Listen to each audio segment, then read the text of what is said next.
Does that work? Okay, I think that worked. We know the moment he read chat. Man, okay. Before stream, I was messing around with some microphone settings, trying to correct some of the peaking that I had been seeing on some of my previous streams. So that's probably why that happened. Anyway, hi guys!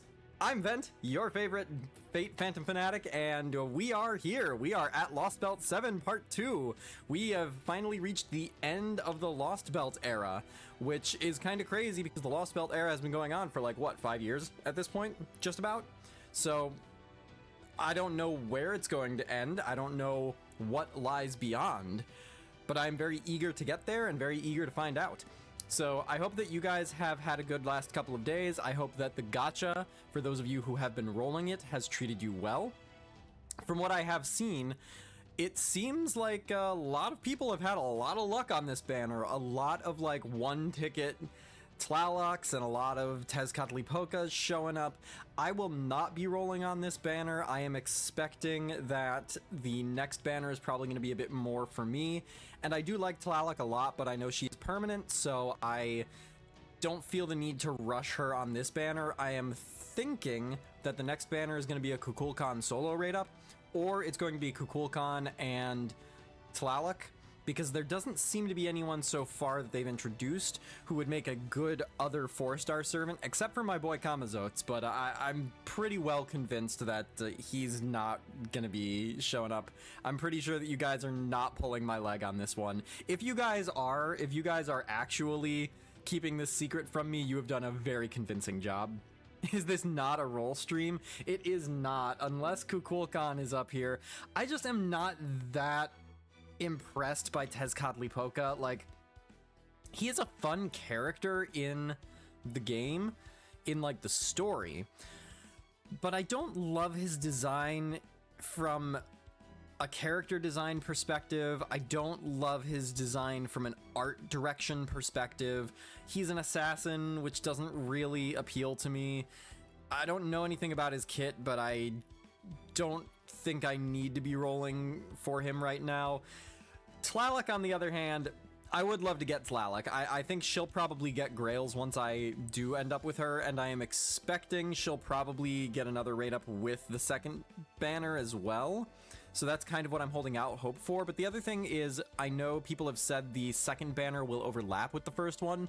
So if that doesn't happen, if the second banner is just a Kukulcan solo raid up, then what I can do is roll on that, and then if I have excess funds, come back to this one and go for Tlaloc. So I'm not really too concerned about having to roll for her right here, right now. Though I am impatient, though I would love to have her, I think I'm happy waiting for this one. So that's where the current roll stream resides. As soon as the second banner goes live, we're going to hit the ground running, we're going to be rolling. But for right now, we're going to be just jumping straight into our daily friend point summon, and then we'll do Lostbelt 7 Part 2. One of the ugliest arts in the game, not gonna lie. Tez looks really stiff mainly to me. It's and the weird supermodel design isn't something I imagined for an Aztec god. So I will say, in his defense and in the artist's defense, Fate's representation of gods in general is weird, right? Like, the Greek gods are all of these weird pseudo-machine ship things. Tezcatlipoca is just a dude in modern garb. Who are some of the other, like, gods that have shown up that are weird? I mean, Quetzalcoatl is probably the most fitting, and even her actual lore is that she's a microbe virus that like came in on a meteor and is now like, you know, manifesting inside a host. Tiamat's fine. I like Tiamat. I don't care for his design. I just want Kamazotes. I agree. For rolling purposes, Tlaloc is on the next banner. Okay, that's fine. So then the next banner is probably Kukulcan and Tlaloc. You are not ready for Ascension 2. Yeah, that's the thing. I haven't seen his other Ascensions, but I'm not going to roll for him based on, you know, the possibility that he's got cool Ascensions. His Noble Phantasm looked cool. Love Tiamat. Her design is strange, though. Very draconic and humanoid at once. I love her design. I really, really like her design. I was trying to bait him into rolling Tez. Nah, not happening. Sorry. I think that he's not the Lostbelt King. I think Kukulcan is the Lostbelt King. So we don't have to worry about me breaking my streak of getting the Lostbelt Kings. Here's the thing, all the Aztec gods thus far have had the Aztec aesthetic like Kamazotes, Kets, and Tlaloc, but Tez sticks out like a sore thumb. I do agree with that, actually. I don't have a counterpoint for that. Aliens usually are in the Nasiverse, yeah. Alright, so we are going to go ahead and jump into Lostbelt 7 Part 2. What happened at the end of Part 1? A lot happened at the end of Part 1. So we made our way up to Mexico City back here in the 5th stratum, where there was a ritual being held to sacrifice our companions. It was going to be Kadok and Da Vinci and Shion and the petrified Nemo. So we show up and basically bust them out. While we are in the process of busting them out, Tezcatlipoca shows up and is like, you think I'm gonna let that happen? No, I'm gonna send my sister after you. And so we fight Tlaloc, and then she loses, and then Tezcatlipoca is like, well darn, you think I'm gonna stand for that? Well, you're wrong. I'm gonna have the other person inside my sister fight you. And so we fight Hizukakulpotl, I don't remember the name, and we beat them. And then Tezcatlipoca is like, wow, you think I'm gonna stand for this? I'm not. I'm gonna send Daebit after you. And so Daebit shows up, and then Daebit uses a command spell, and then shows us the future in which absolutely everything is gone and dead forever. And while we're there in the future, Ort shows up, the giant scary monster that has been talked about since the beginning of the Lostbelt. And it is this weird, massive, alien, glowing, spider, scorpion, crab thing that has 1,000 break bars and 1,000,000 HP, and it eats your servant. It's like a 6-year-old designed the Lostbelt boss fight. And we run away from it, and then Kukulcan does some cool stuff, and then we go back to current time, and Nemo's okay, and Daebit is like, okay, bye, and then Tez is like, you think I'm gonna stand for this? You're right, and then he leaves. And then we leave, kind of just like that, and have now made our way back to Chichen Itza. And then we get some like aside scenes to Tlaloc and Tezcatlipoca and Iskali, and to Kamazotes being all like, I'm gonna be the real winner here. And that was kind of the end of the Lostbelt Part 1. So a lot happened in that last chapter. I'm really eager to see where it's going to go. We got some teasers for what is going to appear. We know there is going to be an Ereshkigal altar. We know Nitocris altar obviously is going to be showing up at some point, though we don't know in what capacity. We have some educated guesses based on the pattern for this Lostbelt so far. We know that Ort is gonna be a problem. We know from the broadcast that they want us to level all of our servants. Even the low rarity ones, like make sure all of your servants are leveled. So I'm thinking so far that there's gonna be like a solo raid or something. Like there's gonna be a finale against Ort that is basically a raid boss that you're gonna fight yourself, so it has a persistent HP bar. That's what I'm expecting. And if that's the case, then we're gonna have to figure some things out. We are gonna have to really rack our brains to figure out what the rules are gonna be and how we're gonna make it work. So that's a bridge we'll cross when we come to it. I don't know that that's correct, but that's my inclination right now. Stream as a whole, you and game are a bit quiet. Really? That is bizarre, because I have all of my volume settings at the same level as before, except I've actually turned the game volume up a bit. Okay, looks like that might just be a you thing. Okay. I will say Part 2's pacing is not as brisk as Part 1, but still much better than Lostbelt 6. I mean, even if Lostbelt 7 goes at half the pace Lostbelt 6 did, I think I'm gonna be happy with it.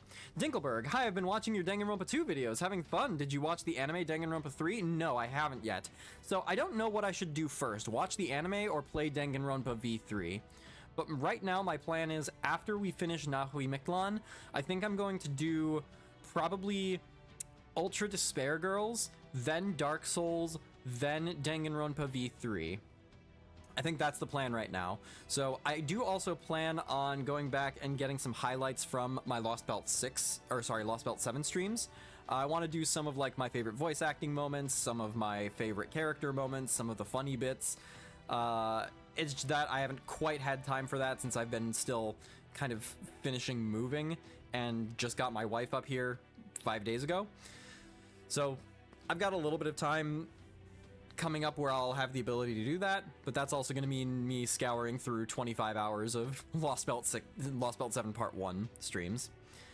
Your reaction to everyone dying was really good. I was shocked. Have you finally watched Wicked? I'm doing that tomorrow. I'm watching Wicked in theaters tomorrow.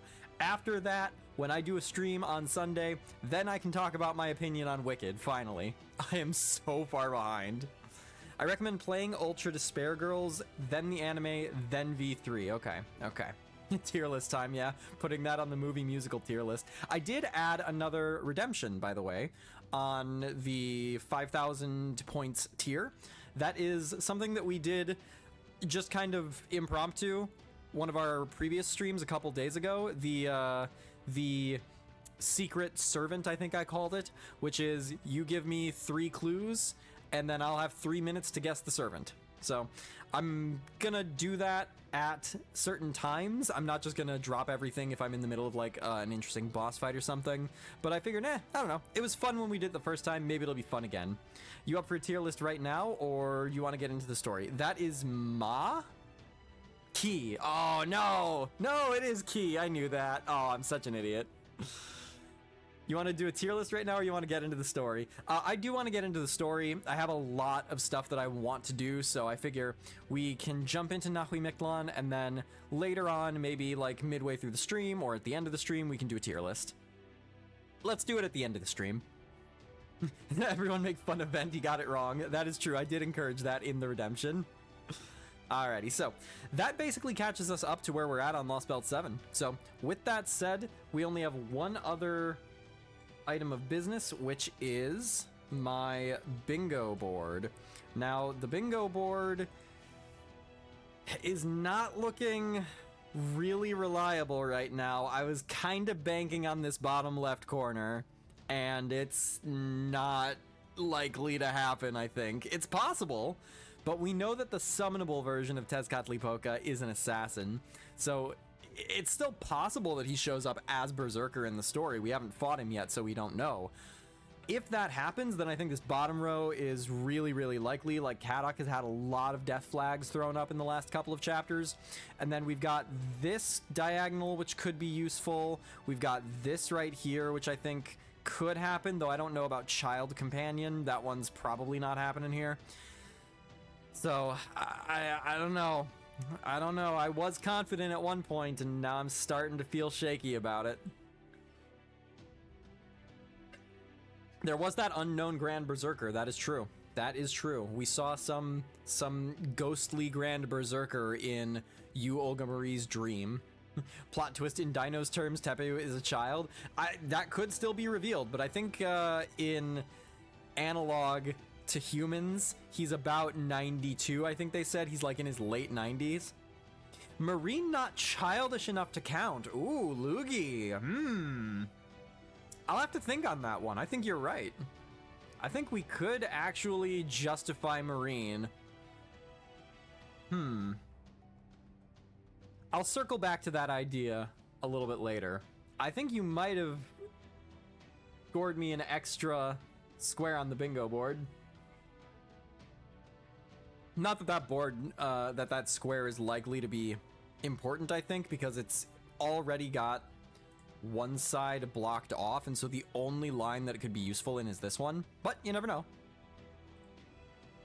Alrighty, so anyway, with all of that covered, we're gonna go ahead and jump in, and naturally we are starting off on A section with 7 arrows that jumps straight into probably a boss fight. So, life in Chichen Itza 2. Oh, I forgot. Yuo is months old. Does she count? I would say yes, but I feel like that would have bad implications for a lot of the way that the fan base views Olga Marie specifically. Alright, so a number of days passes.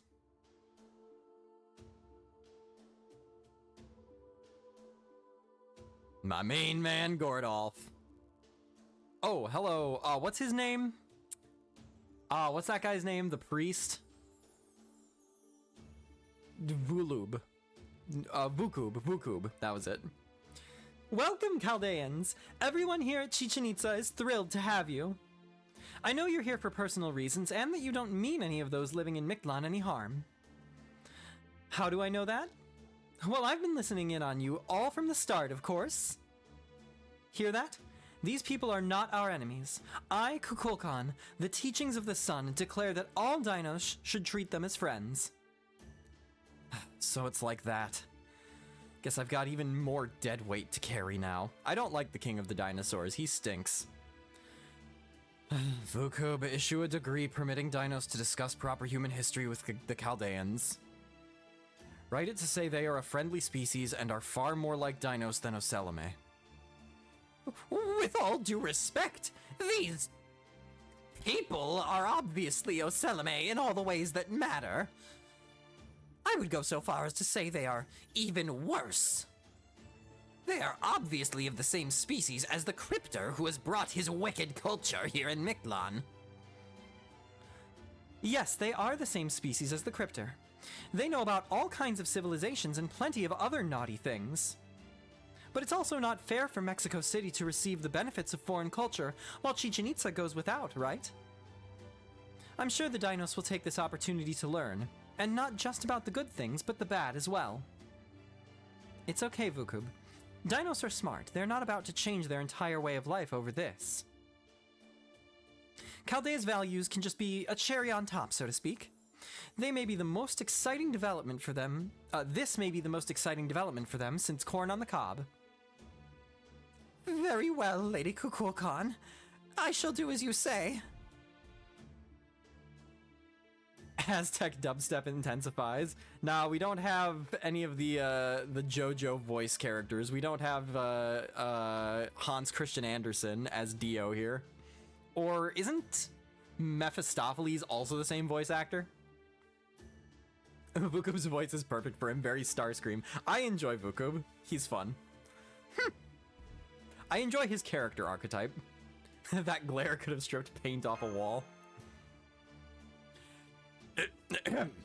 May I say something now?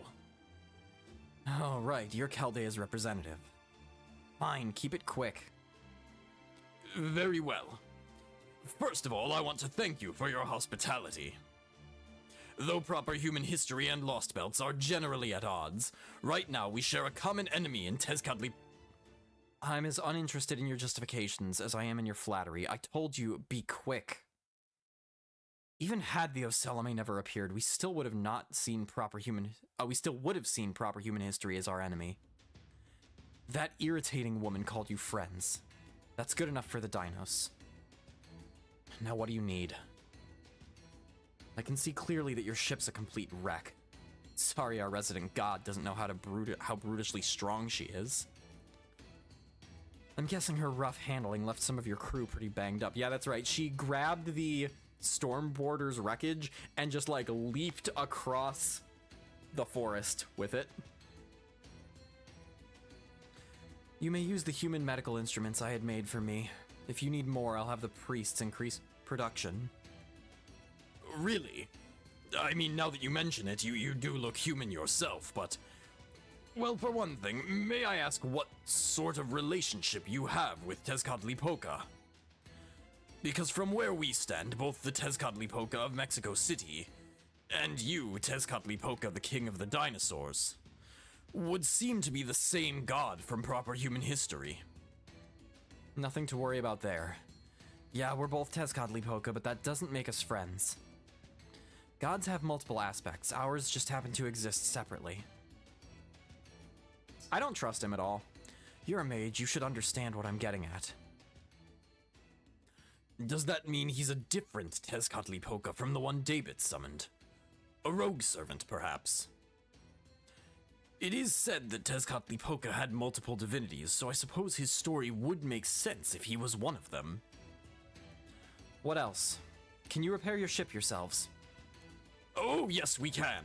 But we could certainly use more helping hands and materials. Do you have any you can spare? God, I hate his face so much, man. He gives me the creeps, and that is clearly what they're going for. Like, no one designed this face and was like, yes, this is an aesthetically pleasing design. This is a character with charm and charisma. No, they made this character's face, and they said, I want the audience to suffer, and I am suffering every single time it shows up. Fun fact, there's 4 Tezcatlipoca in Aztec mythology. I don't know much about the intricacies of Tezcatlipoca's history. I am more familiar with Xolotl and Quetzalcoatl than anybody else. He looks like Donkey from Shrek in his derpy moments. It's like if Donkey and Chucky had a cursed baby. That is who this character is. Oh, man. Oh, that is cursed as hell. Thank you for bringing that into my life. I'm never going to be able to forget that one. Ha! You liked that one, didn't you? You must be a terrible poker player. You do realize the commander of an army shouldn't just leap at the first feast offered to them, right? I don't mind seeing people so desperate. Especially guys like you who usually do all they can to hide how they feel. Tepe was with you, right? Alright, I'll lend you some dinos and he can serve as your go-between. You should ask the dinos for help with the materials you need too. You'll finish that a lot faster that way. From proper human history's perspective, Mictlan's a damn treasure trove of resources. You won't have any trouble finding what you need here. I see. Thank you once again, King of Dinosaurs. So, how much are we going to have to pay? You're not going to demand we offer one of us as a sacrifice, are you? I really love Kukulcan's expressions. I don't like his, but Kukulcan is fun. Why are they laughing? Is it because I nailed it? Their culture is so different, I just can't tell at all. What do you think, King?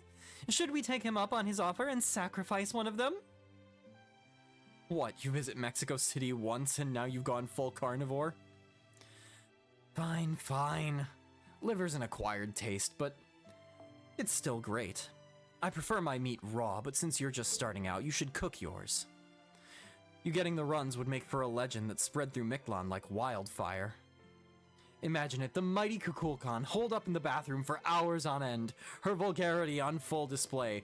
I didn't think anything could make me hate him more than his face, but his dialogue is giving it a run for its money. I hop in and the first thing I hear is something about cheese. What? Oh, don't worry, it's getting worse. It's getting worse. Dino King gives exactly brat energy. Yes, I agree. That's never going to happen because I'm never going to eat any meat. Besides, the sun would never hide, no? No self-respecting god would block off a cave with a boulder so she could hide in it for purely personal reasons, and we're back to the Shrek references. Actually. Hi, Tamamo. I appreciate the offer, Gordolf, but we don't need a sacrifice. We're not making a deal. We're just helping you helping you the way anyone in Mictlan would. So please, don't be afraid to ask the dinos to help with whatever they can. Her hair is just so interesting. I like her design very much. Yeah, if you people really want to repay our hospitality, the best thing you can do is fix your ship and get it out of Chichen Itza as soon as possible. We don't need you fighting the Cryptor anywhere near here. Cleaning this place up after a battle would be a major hassle. Alright, we're done here, yeah? We've exchanged pleasantries and everything, so go back to your crew. I never waste time. You've got to make sure your memories are as meaningful as they can be. The one praise I will offer him is I like this quirk about his character, that he's very no-nonsense, and he's consistent about it. I don't care about pleasantries. I don't care about chit-chatting. Let's get to the point. Let's do our business and be done with it. I like that consistency. Aw, you're so earnest, King. All right, then. I'll let you handle the Solar Sojourn on your own. So, you're going with Chaldea? That's fine. Suit yourself. Besides, you being here wouldn't make my job any easier. At least this way, you'll be out of my hair. Thanks for signing off, King. Okay, Gordolf, Ventox, let's get back to the border. That's where we'll find Mash, the President, Kadak, Da Vinci, Shion, and a few other servants, right? Oh, this is going to be fun. I can't wait to speak to them in person. I'm so curious to see her other ascensions. That's my biggest thing with her right now, is what are her other ascensions going to look like? Is she going to look a little bit more Quetzalcoatl-ish? Is she going to have, like, more Aztec or Mayan garb? Is she going to just, like, go full monster god third ascension? I'd be very excited for that. Oh, you're back. How did your audience with the King of Dinosaurs go? He said that we could stay here and he'd help us with the border. That's great news. Now we can finally catch our breath. Though having said that, we do still have a ton of work ahead. I've been going through the reports of your activity since we arrived. Like Kyo? A Dinos form because she's a god to Dinos? Kyo, like Kojo Kyo? Yeah, like Kojo Kyo is exactly what I would want. Not Kiyohime, because Kiyohime is just different colors because she is a year 1 servant. Yeah, that is one thing that I will say I think the game has improved deeply on compared to year 1. I feel like there were a lot of launch servants where it was like, first ascension is regular me, second ascension is regular me, but I have a cape now, or but I have like an extra accessory. Third ascension is the same, but it's a recolor. Ooh, like, I'm very glad that they started doing just drastically different ascension arts. Even if not all of them land, even if not all of them are my favorite, I appreciate that there is some variety, and that it's like, if I don't love the first ascension, maybe I do love the second ascension. Or, I'm shirtless. Yeah, exactly. Which, to be fair, every now and again, just getting a hunky shirtless dude, I'm cool with that. I've been going through the reports of your activity since we arrived, and there's just way too much about this place that doesn't make sense. This Lostbelt's prime species, the Dinos, Kukulcan, the god they worship, and the only one to exist in all of Mictlan. And then there's the Tezcatlipoca who attacked the storm border. Chichen Itza's King of Dinosaurs says he's Tezcatlipoca too. But we can set that aside for now. Yeah, he's Tezcatlipoca as well, but he's also pretty clearly not our enemy. No, our problem here is David and the Tezcatlipoca, who is his servant. There's also the Ocelame, who believe in the Aztec mythology David and Tezcatlipoca have been spreading, and Mexico City, where they all live. Apparently, Ort is going to put in an appearance there sometime in the near future. On top of all of that, the storm border still needs extensive repairs, and then...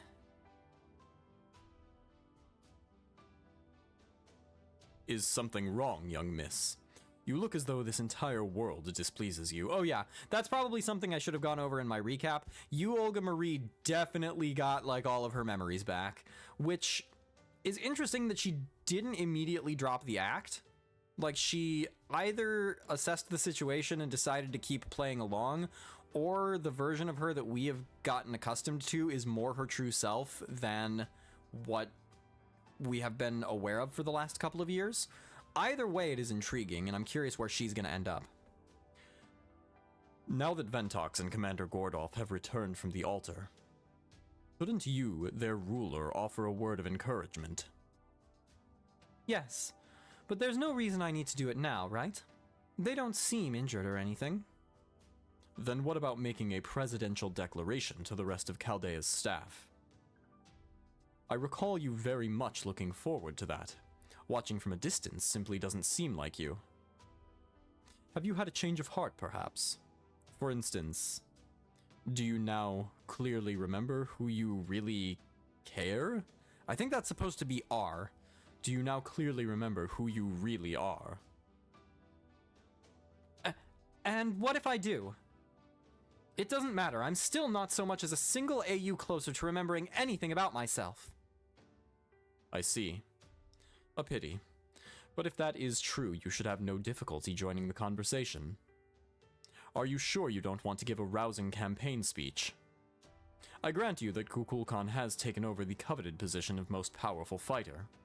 I understand your reluctance, as that position is your entire purpose in life. It's not a competition, now shut up. And then there's the problem of what to do about those two. You, Olga Marie, and Rasputin. Honestly, I have no idea how to act around them. Rasputin in particular, I can't ever forgive. But setting that aside for right now... Oh, they're setting it up.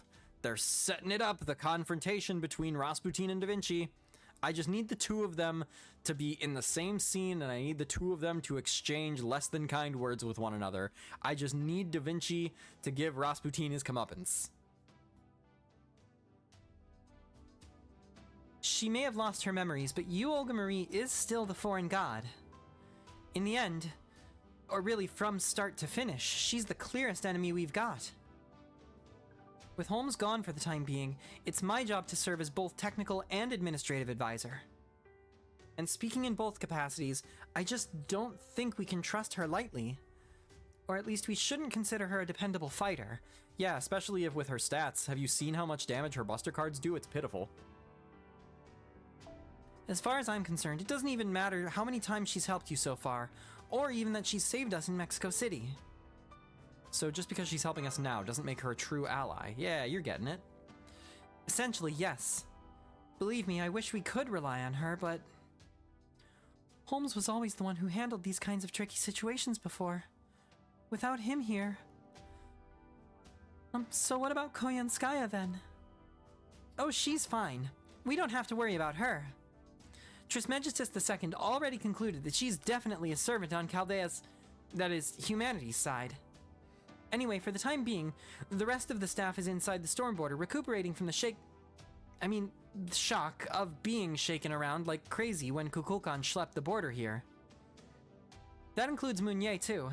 As a result, we fortunately haven't been able to take a vote on you, Olga Marie, yet.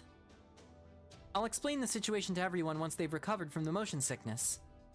When I do, if even one of them feels like they can't accept her being here, then I plan to respect that. Are you two okay with that? Yeah, I'm cool with that. I don't trust her. I understand. If you think we need unanimous approval, I have no problem with that. Well, if you're all okay with that, then I have no objections either. Regardless of who that so-called President of Earth truly is, the fact remains that she looks just like Olga Marie. I wasn't around for the Finis Chaldea days, so I can't imagine how the staff who were must feel about this. So it would be foolish of me to use my authority to shut them down on the grounds that we need all the help that we can get right now. So if any staff on the border, starting with Meunier, say they refuse to accept you Olga Marie's help, then that will be the end of it as far as I'm concerned. Having said that... Oh yes, we're getting their names, holy mackerel. Meunier, Tomlin, Octavia Chin, Cayenne, Elron Kawata, and Marcus. Every single one of them is a veteran of Chaldea. They've all been through hell and lived to tell the tale. So, while they may not be thrilled, I am confident they won't think twice about bringing an old enemy or two into the fold. Yeah, you're right, Director. We're all friends. Hi, Kukulcan. My man! Best character in the Lostbelt. Excuse me, are you finished with your discussions? I'm sorry to interrupt. I was keeping my distance since it seemed like you were dealing with a number of interpersonal issues. But I felt like I needed to speak up before the dinos behind me started getting out of hand. Good day, Chaldeans. You must be Da Vinci, yes? I am Tepeu. I've met Mash and Ventox in the first stratum, and I've been accompanying them ever since. And these dinos behind me are... Oh my god. I thought they were done. I thought they were gone. The Deinonychus Brothers 11. That's right, it's us. Your dependable, locally sourced labor. The Deinonychus Brothers 11. We spent half of our budget on these 3 cut-ins. You're gonna see them. And the lightning effects, that was the other 50% of the budget. Death rolling. What are you all doing here? Are you out on a run? No, Big Sis Mash, this isn't about Shokta practice. Master Tepeyu asked us to come help us repair your ship. Oh, I see. Thank you. I don't know if I can take either of these 2 answers at face value. Right? Real talk, we've never carried anything heavier than a Shokta ball before, but we'll manage. That they will, because I will be managing them. The Deinonychus brothers are all very fast runners, so I'm going to have them secure and transport resources. We'll make sure you have all the materials you need so that you can simply focus on making repairs to your... Hello, is something wrong? Are you not getting enough sunlight? Hello, Da Vinci? Oh, she's just about to go mad because she's seeing real dinosaurs. Okay, got it. I was really concerned there for about 3/4 of a second. This is a new sprite, I think. We haven't seen this before. Technical Administrative Advisor, what's wrong? You look like you've just seen a ghost. Dinosaurs. Dinosaurs. Dinosaurs. Dinosaurs! Real life dinosaurs! What an explosion! What artistic masterpieces! I can't believe it. The dinos really are dinosaurs! This is incredible! I want to touch them! I mean, that's fair. Honestly, I would have the same reaction. Especially with dinosaurs that are this aesthetically pleasing.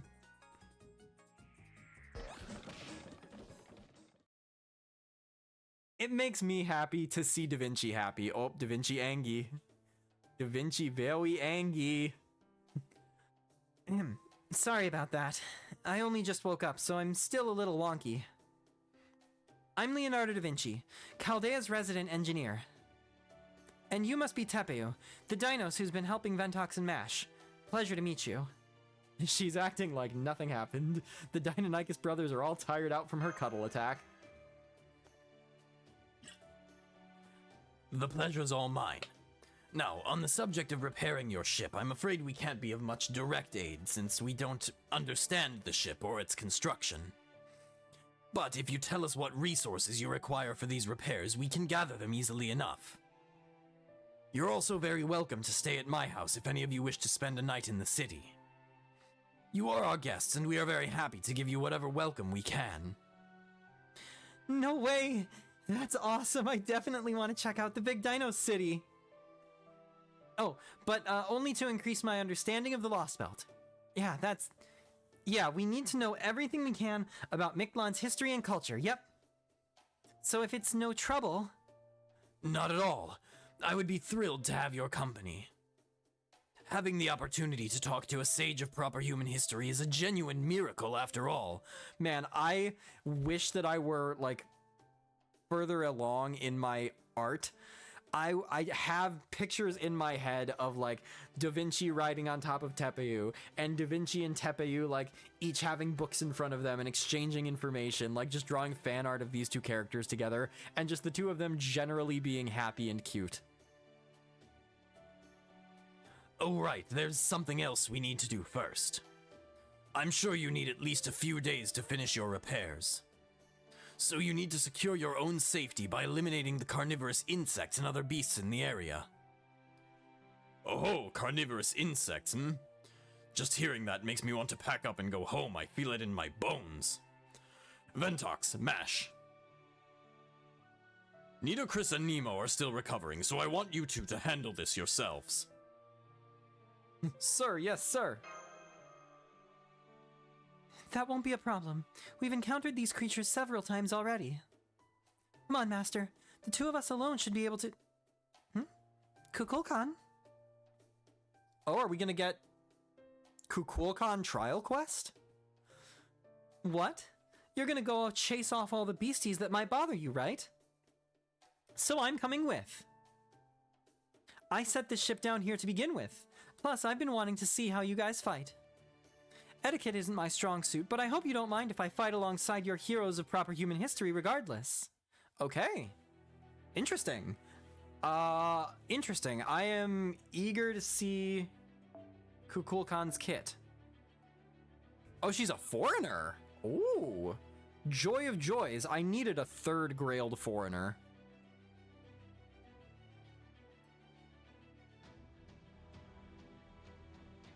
Yeah, foreigner and assassin are the only two classes that I have multiple grailed servants in.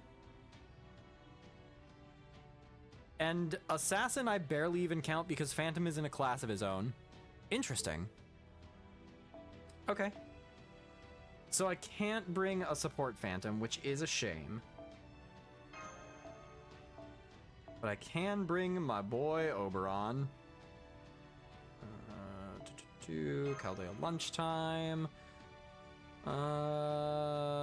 If I didn't already have Quetzalcoatl at Bond 10, I would be bringing her along for this entire Lostbelt. Where is she? Ryder is up here. I do love Quetzalcoatl, though. I have been thinking about giving her Bond Grails. I feel like if you got lucky enough to NP2 Van Gogh, you'd grail her as well. Yeah, you're probably right. I do really like Van Gogh.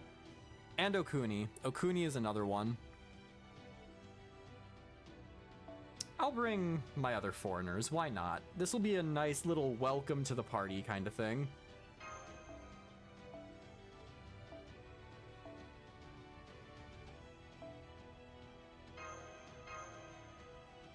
Alright, so, Kukulcan. Oh, no! Shoot. Is either of these two, like, really close? Okay, no, but she's, like, not close at all. Alright, there we go. I have 320 Zerks? Oh my god.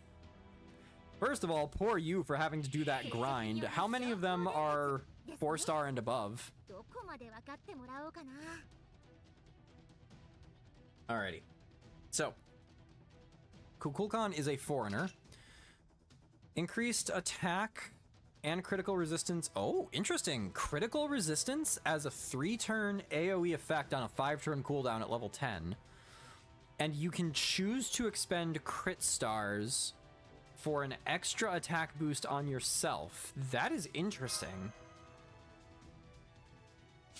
Huh. That's new. That's cool. Okay. That works pretty cool with Phantom. Increase NP gauge for a single ally. Okay, targeted. Oh, this is just going to be her gimmick, isn't it? You can choose to spend 10 crit stars and apply 2x 3-hit evade targeted. Ooh. Ooh, okay. Targeted 2-hit evade. That's pretty good. And this is an invincibility skill. She's very interesting. Invincible 1-turn and buster effectiveness and critical strength for yourself. And spend crit stars for increased NP strength for yourself. Okay. So if you have her paired with like crazy crit star generating servants, then you can potentially get a lot of really good effects with really high uptimes, because this is a 6-turn cooldown at level 10 for NP strength up. You can get attack up for herself. You can get double attack up for herself, as a matter of fact. So double attack up, buster up, and NP strength up for herself. So on her own kit, she's already got the 3 primary multiplicative buffs. So that seems pretty good. I don't know what the numbers are, but that's pretty good. And then a battery. I don't know how much this battery is going to be, but also with potentially 2 turns worth of hard defense for herself, and she can target that for 1 turn.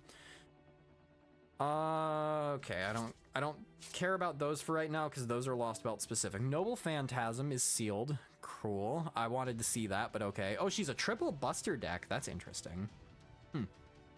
I like the braids in her hair. Apply special attack. Oh, anti-threat to humanity. Really? Okay. Which is not an overcharge effect or an NP level effect. Deal heavy special attack damage to all enemies with Earth attribute. That is overcharge. It's overcharge and it's also NP. Okay. And inflict skill seal to all enemies and gain a large amount of crit stars. Okay. Okay. At level 10, the attack is 20 and 30. Okay, yeah, 50% attack up plus Buster plus NP. If you pop her skills before using her NP, then that is pretty strong. Passives. Civilization Creation EX. Increase debuff success rate for all allies when you're on the field. That's fun. Pairs nicely with Phantom. Apply a state that changes invincible states applied to you into anti-enforcement defense states and gain crit stars each turn and increase NP gauge each turn for yourself. Is that on her summonable version? That's cracked. Yes? Holy mackerel. Yo. That is nuts. Okay, so she just gets a full turn of nuh-uh. Unless the enemy has buff removal. Free MLB 20. That is 10 crit stars per turn? I was expecting that to... Okay, no.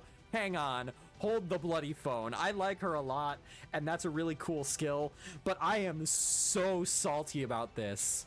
You're telling me that this servant has a passive skill that is numerically better than Phantom of the Opera's first skill, has permanent uptime, and does not have a debuff attached to it.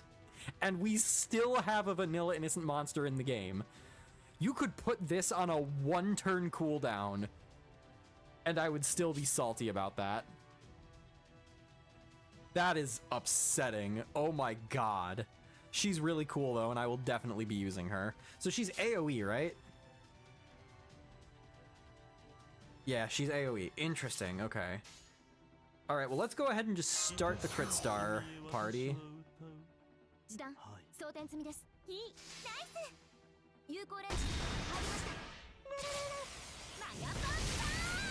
Okay, so that's what she did in the cutscene.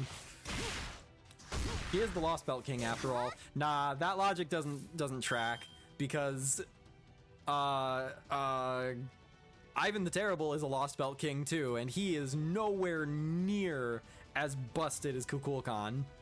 He might really be the only standout Lostbelt King in terms of like just being underwhelming. Let me think. Lostbelt 2 Scotty was meta defining. Lostbelt 3 Qin Shi Huang is probably the second least exciting of the Lostbelt Kings, I would say. He's still really good in certain contexts, but he's not quite to the same level as Lostbelt 4's God Juna. Lostbelt 5's King doesn't really count.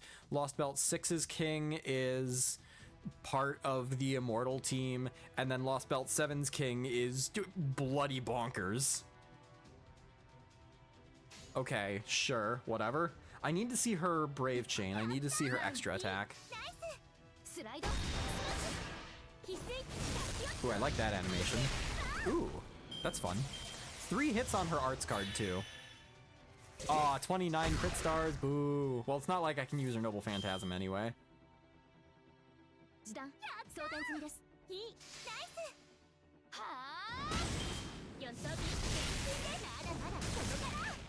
Yeah, she's fun. And she's definitely at least a martial fighter, if not a luchador. Her NP gives 30 stars because why would she require actual support? I mean, as someone who's planning on grailing her, I'm not upset about it.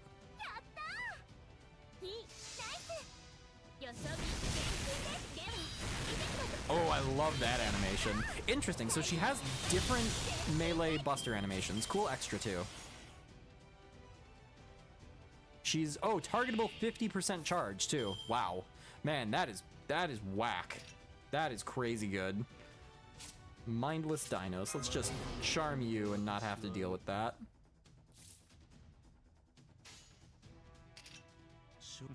Well, I'm looking forward to rolling for her, I tell you what.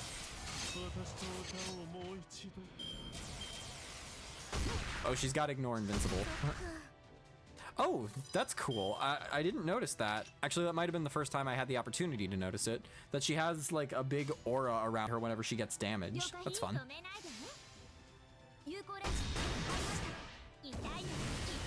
Haha, she has an energy disc. Oh, that's fun. She has cool animations, dude. I love her colors too. And being able to see her battle sprite, I like the effect in her hair. All this power and she can't cover her butt. The power is stored in the butt, okay? If she had it covered, then she wouldn't be able to output 10 crit stars per turn. Krillin Destructo Disc. Too real.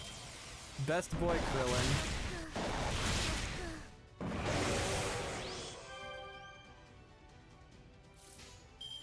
Alright, Kukulcan. Third wave, unlock your Noble Phantasm for me, please. I need to see it.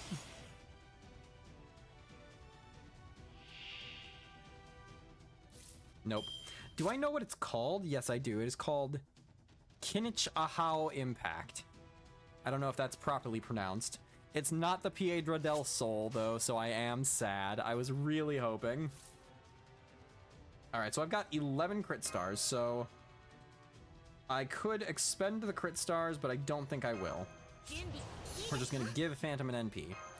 And then I could expend the crit stars to give her an attack buff, but I don't think I will. So this is just team-wide charisma. And critical resistance up. Is that the first critical resistance skill or effect in the game that's not on a passive? And then what's this one? Oh, increased NP strength. Okay, so don't expend. So yeah, so just any invincibility that goes on her just becomes anti-enforcement. So if you give her a turn of invincibility, it just becomes a turn of anti-enforcement. If you give her... So if I give her volume and hydrargyrum, would that count?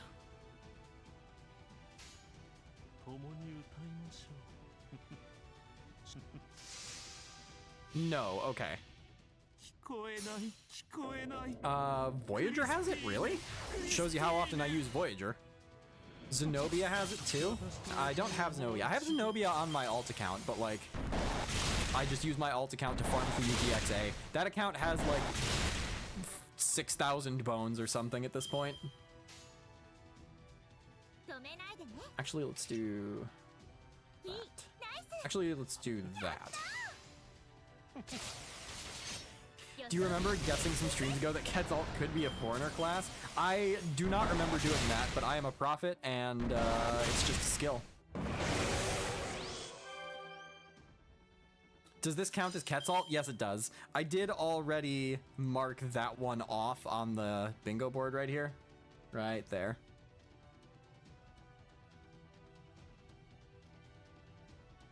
Because she is participating in this Lostbelt and in our conflict specifically for mythologically valid reasons. Alright, let's just...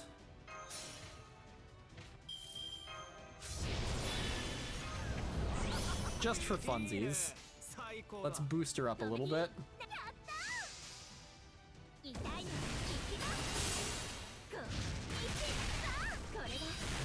That's my favorite of her animations so far. I do wonder if she's gonna have a different set of animations on later ascensions. But so far, this is a first ascension that I am not disappointed in. Man, oh, I don't want to have to wait. Oh. I am not a patient person, y'all. Ah, 0 AP story mission, my beloved. Same aura burst as Super Orion? Yeah, that's true. I hate waiting for her banner. I need it yesterday. I thought it was going to be yesterday. I thought that they were just going to drop Tezcatlipoca and Kukulcan at the same time, and I was the fool. We've been waiting 2 years to tell you about her, and I appreciate that you have. I cannot voice enough how grateful I am that you guys have been so committed to keeping me in the dark about this stuff. Power creep is real and it wears chaps. Okay, some of you I'm meeting for the first time, so let me introduce myself. My name is Leonardo da Vinci. I'm Chaldea's technical and administrative advisor. You can just think of me as a peerless genius who can do anything she sets her mind to. I'm Nitocris, a caster servant. I'm told that you are the dinos who guarded the border while I was recovering. For that, you have my thanks. I was once Pharaoh, though briefly.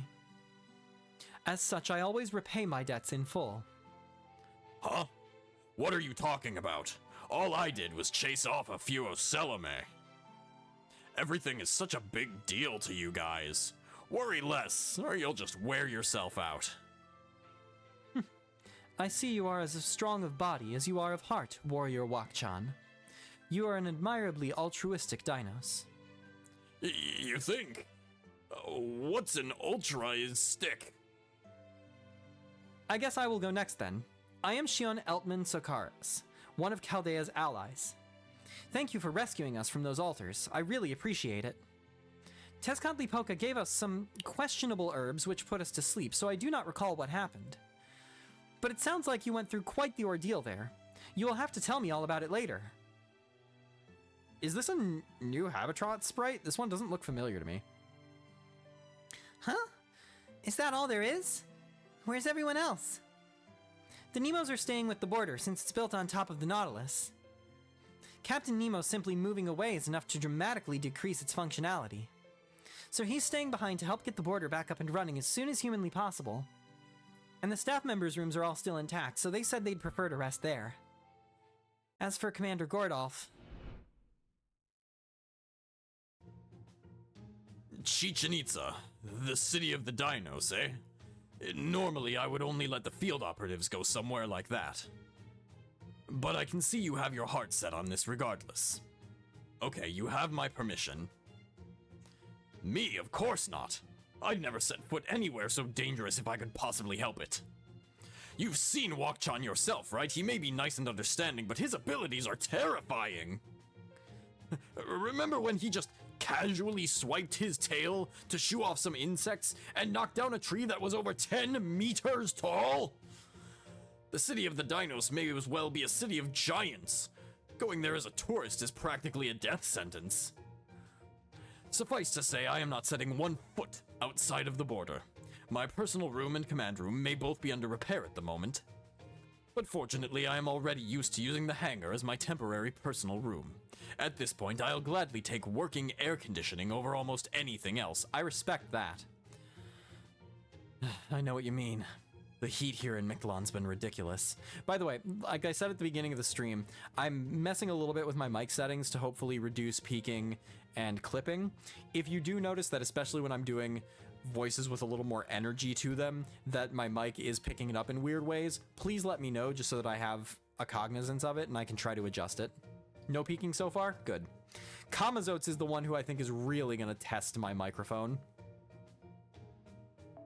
Just standing out in the jungle is enough to make me miss Russia's winter. I don't know how Ventox and MASH handle it. You're telling me.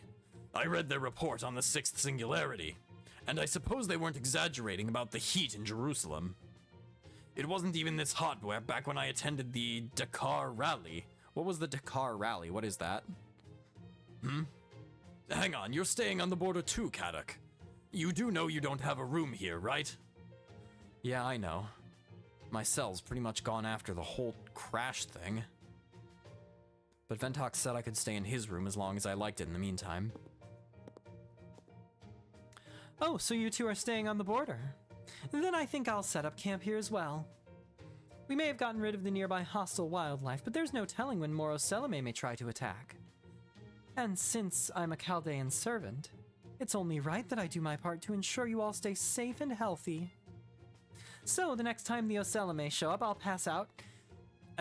confiscate their guns and make sure they can't bother you again. I can't believe her. She's totally going to collect the weapons she gave them and act like nothing happened. He said that It is the commander's job to stay behind and keep the border safe. So, yeah, let's leave it at that. That's a good plan. The border's armor looks pretty tough, but there's no telling what might happen at night. I think they'll be safer in the border than here in Chichen Itza. Anyway, that went on longer than planned, especially for a pre-dinner greeting. But I'm done now. You know what I should have put on the bingo board? And I'm really surprised that it didn't occur to me while we were putting it together. I should have put a food scene, like a scene where everyone is eating food and remarking how good it is. That absolutely deserved a square on the bingo board, and I'm disappointed in myself for not remembering it. You spent all day getting rid of dangerous wildlife, so I'd like you to just eat and get some sleep for tomorrow. Before you go to bed, is there anything you wanted to ask about, Ventox? Well, Wakchan, how are you and Yuo getting along? Oh, no, I'm sorry. Kukulcan. Who has more authority, you or the king of the dinosaurs? Huh? You mean I didn't tell you? Who has more authority? So you want to know the chain of command? Yes, that is rather fuzzy. Well, I could tell you who's stronger, but who has more authority, I'm not really sure. The king of the dinosaurs is in charge of all things having to do with Dino Society. His decisions for Chichen Itza take priority. I'm more of a representative of Order in Mictlan as a whole. You could call me a translator of sorts. I'm wondering if she's gonna have anything to do with, like, the concept of Mala. So fun fact, if you play as a female, Kadak goes on a mini rant about us being too trusting letting a guy in our room. In this kind of circumstance, like on the storm border, I feel like practicality takes priority over propriety. Say that sentence 5 times fast. It's Nasu's Lostbelt. Putting it there would be cheating. Really? Because I read the records of what happened at the sacrificial altar, and it says you referred to yourself as Mictlan's creator. Oh, that. That was more of a spur-of-the-moment thing. I just kind of wanted to make myself look good in front of that bastard with the sunglasses. Besides, Mictlan is basically all made up of Earth resources, so if anything, I'm kind of an outsider here. Oh, I know. I really just kind of exist. Nobody asks anything of me, and I don't ask anything of anybody. I've heard that's what the gods of proper human history are like. Is that not the case? No, that's right. The more transcendent a god's power, the less involved they are with human society. That's what a god should be like, a being whose main purpose is to make people think that they exist. Natural phenomena aren't inherently good or evil. It was humans' job to decide which alignment a particular phenomenon fell under. So does this mean that you're the deification of order in Mictlan as the Dinos imagine it? Yes, I think that's right. Though I couldn't tell you who first imagined that. So why are you dressed like... I don't know if she's dressed like an ocelotl. 'Cause I wanted to. I mean, no, of course, it wasn't anything as simple as that. I'm dressed like this 'cause it's... a disguise. Yeah, it's a disguise. I copied an outfit in the style of proper human history so I could blend in better while I was in Mexico City. I see. A wise decision, as I would expect from you, Kukulcan. However, this is Chichen Itza, not Mexico City. So why not take that outfit off now? Besides, you never wore any clothing before. I was ready to grail her already, but... Yeah, you must be hot with all that cloth covering you, right? How come you're not just going nude, Lady Kukulcan? Wow, impressive. Nude? That would seem to make a great deal of sense for a god of the dinos. What do you think, Ventox? I am all for it here, I'm just saying. I have a weakness for pretty ladies. Don't be ridiculous, Shion. Kukulcan, please just keep wearing whatever you're wearing. It's, very punk. I mean, rock and desperado. Yes, of course. Though I do get the sense desperado isn't entirely complimentary. You have a weakness in general, Vent. Ouch. A dagger straight to my heart, Carm. You're not wrong, though. Okay, now that we've all settled down, let's talk about our schedule from tomorrow on. Our main focus is still repairing the storm border, but to do that, we'll need to split up into 2 groups, one for procuring resources and one for making the repairs. Mash, I'd like you to assist Shion with overlooking the computer room. Ventox, I'd like you to join the resource team and help collect materials that we need.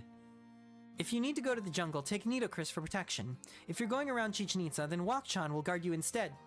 Sorry, I can't. I've got some important business to take care of. Oh, okay, sorry about that. In that case, guess I have no choice but to take on the task of guarding you when we go shopping in Chichen Itza. Damn, what a pain that will be. If it's just the 2 of you, then you will probably need a guide. I'd be happy to fulfill that role. You need only ask. Chichen Itza is a peaceful city, but you still never know what might happen. Thanks, Tepu, you're a great help. You know, I still have a lot of things I want to talk to you about. Okay then, everyone, off to bed. We've got a busy day ahead of us tomorrow. Karm with the painfully obvious truths, true. And the slow pacing returns, yeah. Here's the thing. The opening of the Lostbelt was good. The first 10 chapters already were probably about the length of the first 4 chapters of Lostbelt 6. So even if Lostbelt 7 returns to the exact same pacing as before, we are probably already saving somewhere around like 20 to 30 hours. Did Yuo already go to her room?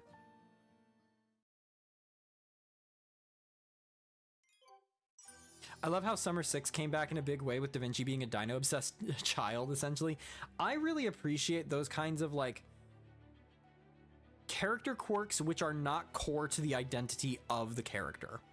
Those consistencies that have been introduced into things that, like, are not necessarily a part of characters' myths, but just kind of give them more of a dimension to their personality.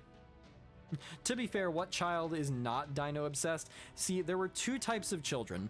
The types that were, like, super duper obsessed with dinosaurs and thought that they were the coolest things, and liars. Those are the only 2 types of children that exist.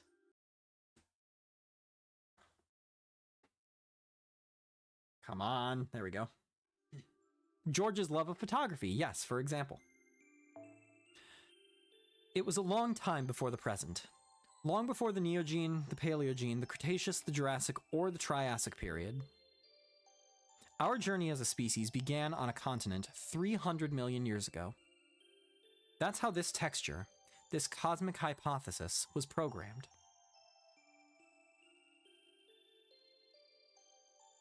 Back then, there was only one continent.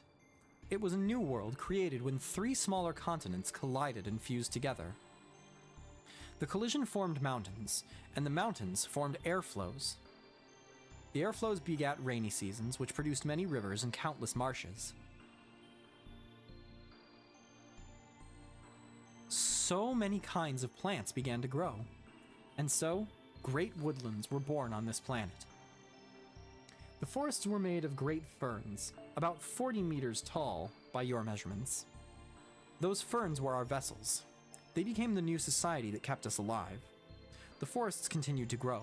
Without any natural predators, the insects evolved to become bigger and stronger, and finally became a form of life modern-day humans like yourselves could understand.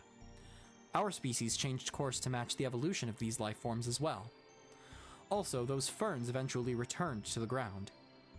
Much later, in your time, what remained of them would become the coal you dig up and use. This is why your people called this particular time the Carboniferous period. The insects' time at the top of the food chain was short-lived. It wasn't too long before vertebrates appeared. We still remember how astounded, how overjoyed we were back then. Mouths with teeth, 4 sturdy limbs, heads that extended from the torso.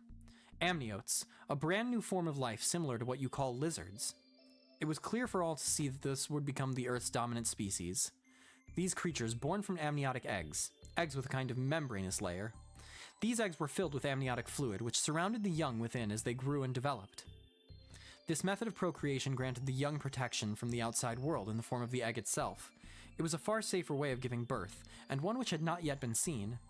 Thanks to amniotic eggs, these life forms no longer needed to remain in water to produce, and so life on land became viable. Over many long years, they further divided into the synapsids and the sauropsids. The ones who survived extinction became the dinosaurs' ancestors. For 47 million years, they made this land into their own personal paradise. Up to this point, everything has been the same as what transpired in your world. I'm assuming this is Kukulcan speaking. Here, though, our worlds diverge and Mictlan begins. 66 million years ago, this planet faced its third extinction level event. 81% of all aquatic life and 70% of all land vertebrates died as a result. In your timeline, proper human history, this is where the world of the dinosaurs came to an end. But this is a Lostbelt. Thanks to a tiny deviation in its path, the meteorite that devastated the Earth arrived 250 million years sooner. Instead of waiting for humans like you to appear much later, we chose the existing creatures to carry the torch of life. We chose the prehistoric children who continued to live on this planet just like you.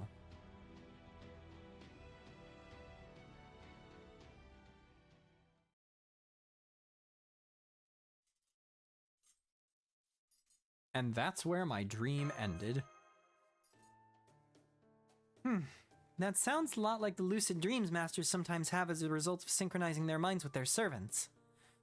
The voice in the dream said it was the Carboniferous period, right? Then you must have been seeing a Paleozoic era Earth. The Devonian period, Carboniferous period, and Permian period marked the end of the Paleozoic era. So, fun fact for anyone who is an Elden Ring player, the names of the Crucible Knights, the ones that we have actual canonized names for, being Devonia, Siluria, and I don't remember the other one, are named for the various prehistoric periods. So Devonia, the Hammer of Devonia, is named for the Devonian period. The Mesozoic's era of dinosaurs began when the Paleozoic era came to an end. Do you know why all the Paleozoic era died? We're starting that sentence over again. Do you know why all the Paleozoic era creatures died out, Ventox? No, I don't. The mass extinction events known as the Big Five. Thanks, MASH. Yep, exactly. And the biggest of the Big Five is an event that took place at the end of the Permian period. In the case of other mass extinction events, we know exactly what happened. The cause of this third one, though, is still unclear. Some people believe it happened because of simultaneous volcanic eruptions. Others say meteor impacts. Still others blame temperature increases from the sudden release of methane from the ocean's bottoms. If that mass extinction hadn't happened, life on this planet probably would have evolved very differently from what it is now. After that event, the Mesozoic era, when the dinosaurs reigned supreme, lasted for 180 million years, followed by the Cenozoic era, which began 66 million years ago and is still going strong. However, no heroic spirit could possibly have memories of that time. Well, I guess there might be an exception or two who happen to be around in the Precambrian era. But as a general rule, human heroic spirits by definition all lived during the Cenozoic era. Was that sprite of Melazine new? Hang on, I don't remember that from Lostbelt 6. The only one who could have possibly showed you anything like that is what the Magecraft world calls an archetype. Record scratch? Archetype Earth?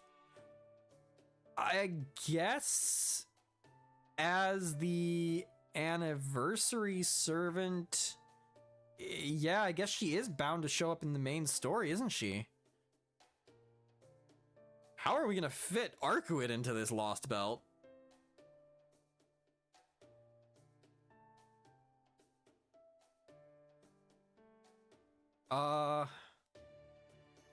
Ort is an archetype? Oh, well, but even so, even with Ort being an archetype, like, now that I think about it, who have our anniversary servants been? Da Vinci? Sherlock? What's his name? Shiro, the Shiro guy. Not Musashi, it starts with an M. Have you seen this actual in-game sprite of... No, I have not. What? Why is that in-game? Muramasa, thank you. Like, all of these characters did show up in the main story. Alright, this is apparently in Fate Grand Order. This actually exists. And I don't know why, but I'm glad that it does. Oh, Muramasa was New Year's. That's right, that's right. Oh yeah, Scotty was an anniversary servant? Huh. Crazy. Anyway, moving on. They're essentially like the planet's brain or memory. The planet's memory. I must say, proper human history table. Oh my god. They have a sprite for him carrying plates. It gets better and better. I love Tepeyu so much. I must say, proper human history tableware is wonderful. I'm especially fond of this cup. Dude, I love him so much. We use tableware too, but we have never made so many varieties for different purposes. Oh, I see. So you call this a watering can. Interesting. Would you mind if I kept this one as a sample? I can't wait to show it to our resident artisans. I bet they'll be so impressed they'll begin mass production in no time. I can see it now, a brand new type of cup made just for dinos. We can call it Drinky No Spilly. It'll be a huge hit. Oh, that's the watering can Mash brought back from the border last night. That's not really how watering cans are meant to be used, but I guess it's fine. I guess even with all their advanced knowledge, dinos don't bother with what they deem unessential. But I can see you're not like the rest of them, Tepeyu. You're extremely curious, aren't you? You really have the spirit of an adventurer. It means you've never forgotten what it's like to be a kid. You think so, Da Vinci? Tepeyu seems like one of the most mature people I've met personally. If you mean that I haven't matured mentally from a certain point in my life, then you may well be right. I've never been good at simply accepting things around me as they are without first giving them some thought. As I've told you before, Mash, I never quite fit in with Dino society, which is why I went off to live on my own. Perhaps my thoughts are closer to people from proper human history than they are to my fellow dinos. At any rate, it is almost time for the sun to begin moving away from its altar, so we should begin repairing the border. Just to be sure, may I ask you all what your immediate schedules are like? Of course. I'm going to go help Shion in the border's computer room. Habitrot is currently in her base form, recharging magical energy at the border. I'm going to look around Chichen Itza with you, Tepeyu. I heard you can get all kinds of rare ore around here. And I'm going to be Ventox's escort. Also, Nemo Baker asked me to get some ingredients for rations from the jungle. Do you need a guide? The jungle's practically my backyard, so I know it really well. Why don't you come along with us, you Olga Marie? Ha! Who is being screamed at? Kukulcan? Are you in the doghouse? Yes, you are. Oh, good. I made it. Sorry about the busted wall. Guess it's a little late for that now, though. I love that Kukulcan just straight up Kool-Aid manned his way through Tepeyu's house. Anyway, I hope you can forgive me. After all, I came here on a mission. You-O, come with me. There's a place I want to show you. I just know you're gonna love it. Oh, right. You mentioned that yesterday, didn't you? Something about it being the kind of place only powerful dinos could make that weak Ocelame never could. Alright, let's see this place. It sounds much more interesting than fixing a ship. So there you have it, Ventox. I already have plans. Too bad. I'm so happy. I'm so happy. Kukulcan x you Olga Marie is the OTP of the century. This entire Lostbelt almost feels as ridiculous as a Gouda Gouda event, and honestly, I dig it. You know, I was thinking about this yesterday. I have gotten bored with Gouda Gouda events because they have gotten less wacky as time goes on. Until you get to the epilogue, they've restricted all of the wacky in recent Gouda Gouda events to the epilogue for the last couple of years. And that is a bit of a shame because I miss the original off the walls of like, hey, Gouda Gouda particles and the Nobu Nobus and whatever. And they still use Nobu Nobus, but it's not the same. It just doesn't feel the same. Also, real deal Nobunaga when? You're here already, huh? We only just figured out what everyone's gonna work on. For some reason, the dinos kept coming up and talking my ear off. They're all really inquisitive and friendly, so there hasn't been any trouble. I'm just not really sure how to handle them. Tepeyu, if they're here to just gawk at us, I'd rather you had them keep their distance. I understand. This is fairly unusual for dinos. It must be because of the King of Dinosaurs' decree. You mean the one allowing them to talk to us? Yes, I believe they have come to take a look for themselves now that they have permission to do so.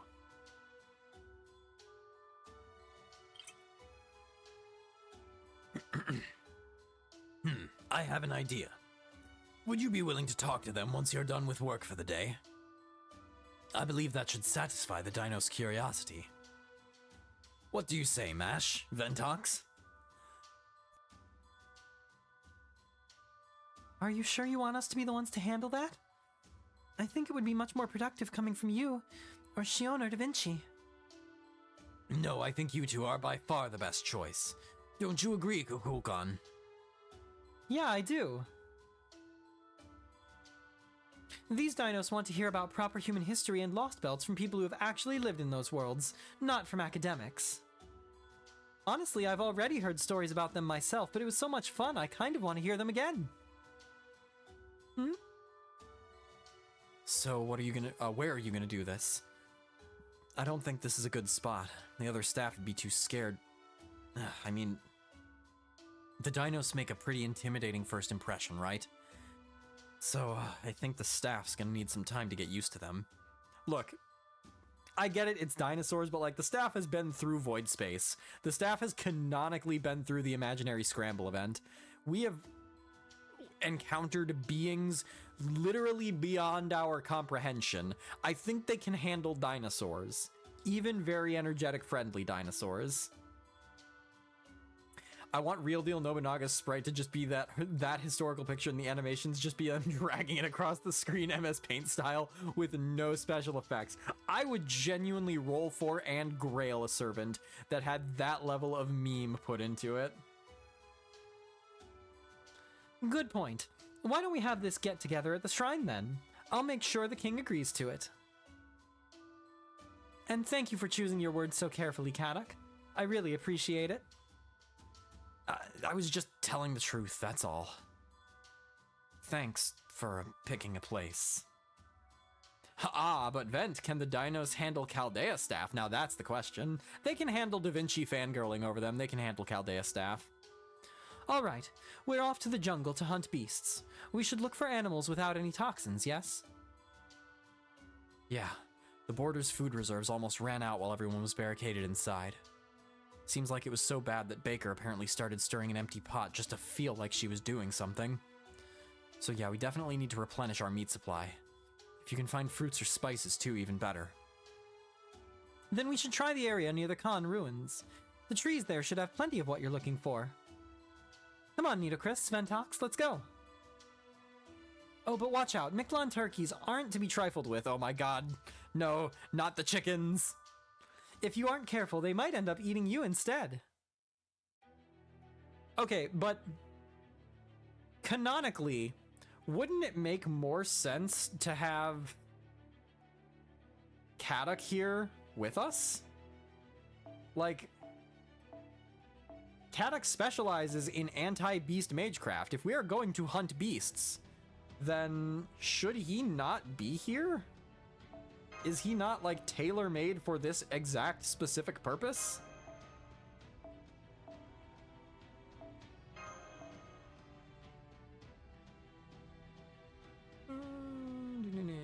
Archetype Earth. On the off chance that you're showing up somewhere in this Lostbelt. Well, sadly, I gotta go for the night. Wish you all a good night. Well, thank you very much for being here, Xenon. I'll see you hopefully on Sunday for our next stream. So, you don't want to be with Cuckoo? No, I want to be with Cuckoo. I want to be with Cuckoo. I am Cuckoo for Cocoa Puffs. However, I think canonically it just makes more sense to have Kadak here. I guess that's why he's staying at the border, to defend against possible beast attacks. Alright, you know what? Fair enough. Fair enough. Yeah, still NP sealed. Darn, I want to see her noble phantasm, man.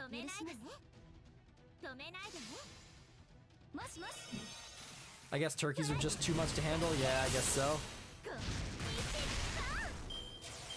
Turtles says, genuinely FGO writers are at their best when they don't take themselves seriously at all. Like, Lostbelt 6 and Babylon were so good and all, but this is peak entertainment. I think that there's a balance to be struck, and I think that I just don't see it being struck most of the time in Fate Grand Order. But like, there are some more serious events and more serious story chapters that I think were really good. Like, Salem, for example, took itself incredibly seriously. It had some moments of levity. It had the plays, which had some like little comedic bits, but even then, those were used kind of as a framing device for the wider narrative. And then on the flip side, you've got comedy events that are just fun. I really like the Saber Wars events. I really like the learning with manga events. Like, those are a lot of fun. And they are just off the walls silly the entire time. And then there's things like Lostbelt 7, which is middle of the road here. And I think it's succeeding very well. So I don't think that the tone is necessarily what lends FGO's writing its strength. Why use Tea Time? Why not use something like Grand Cavallo or Chaldea Dinner Time? They have 5% and another effect. Because I look at that one and my brain, basically without thinking, goes, that picture means Bond, and I click on it. God, man, I keep seeing that she has a full NP bar and going, oh, cool, I can do her Noble Phantasm now. Nope. Okay, let's go ahead and expend crit stars.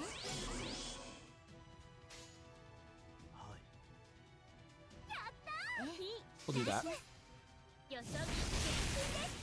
The three little Jeans, also Circe causing problems on purpose. Circe was fun. I enjoyed Circe in that.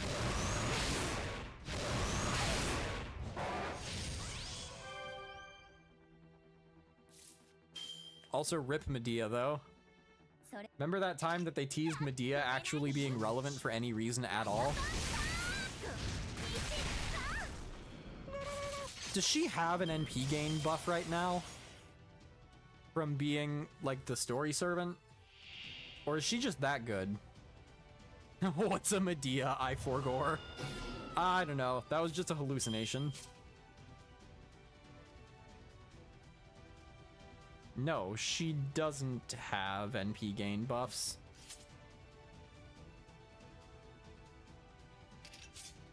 However, she does have a Buster Brave Chain, so we're just gonna go with it. Yeah, why not?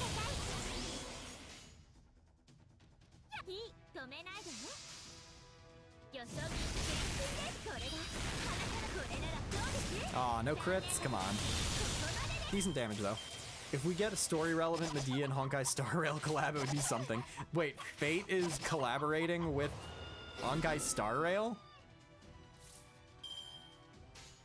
That's kind of mad, actually. Oh, that's true. She does have a gorilla deck. Yeah, triple buster.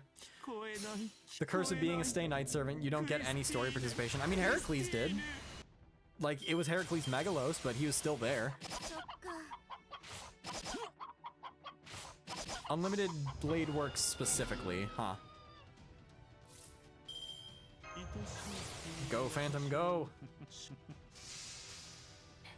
Yeah, that would be something if they actually gave Medea relevance in a different gacha game. 9 years running for Fate Grand Order, still not having been relevant once. He was also in Okeanos, yeah, that's true. Frankly, I don't remember most of what happens in the first 5 singularities. First 4 singularities. I remember the 5th singularity pretty well. But 5, 6, and 7 are the ones where it really took off in my mind. Alright, go Kukulcan, go!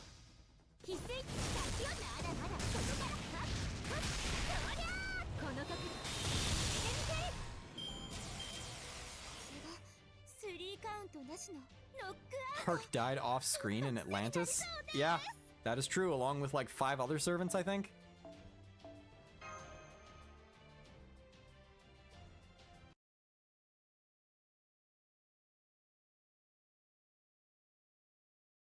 Actually, were they servants? Yeah, they were servants, I think.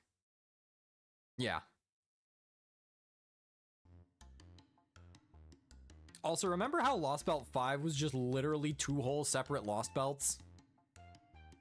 I'm glad that they didn't do that again. Even if Lostbelt 6 was still, like, absurdly long. That was horrific. What possible reason could there be for those creatures to sound like that? I've never heard anything so awful. Their cries were heavy with regret, remorse, lingering attachment, and unadulterated shame. It felt as though they were fervently blaspheming against every living thing in the world. Whatever happened to Mictlan being a divine world where the dead were only tested to save them? You're thinking of proper human histories, Mictlan, not this one. I did notice that. I wasn't sure if that was just RNG or if that was coded that way. Still, that's weird. I know sound waves can mess with your inner ear. That's a fun Kukulcan sprite. But I don't know why they seem to be even more effective on you. At any rate, be extra careful in how you prepare that turkey, and make sure you cook it thoroughly too. Otherwise, we might end up taking in its detestable insolence once we eat it. Phew, I'm exhausted. Running back and forth between Chichen Itza and the 4th stratum really takes it out of you. Why are we doing this again? I know Master Tepeyu said it'd strengthen our lower bodies, but still. I remember he'd said it'd be an easy job and that all we had to do is gather parts to repair their ship. He didn't tell us how far we'd have to run to do it, or that there'd be Oselame along the way. It's pretty rough. I do not believe for 1 second, for half a second, that the Dinos Brothers 11 can survive against the Oselame. Those have to be the least competent Oselame in Mictlan.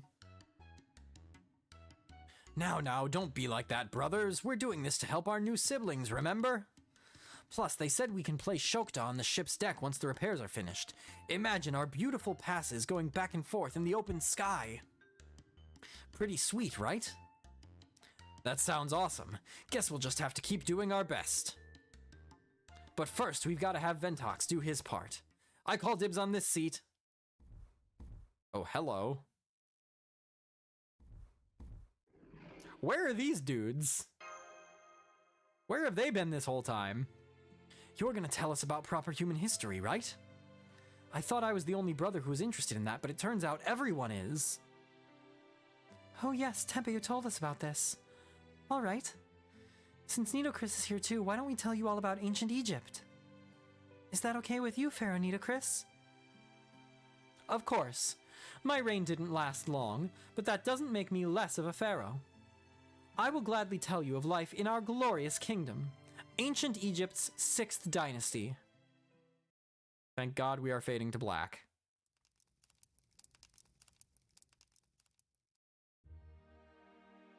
And with that, my life as a pharaoh came to an end, and I vanished from the earth without ever visiting the Eternal Kingdom.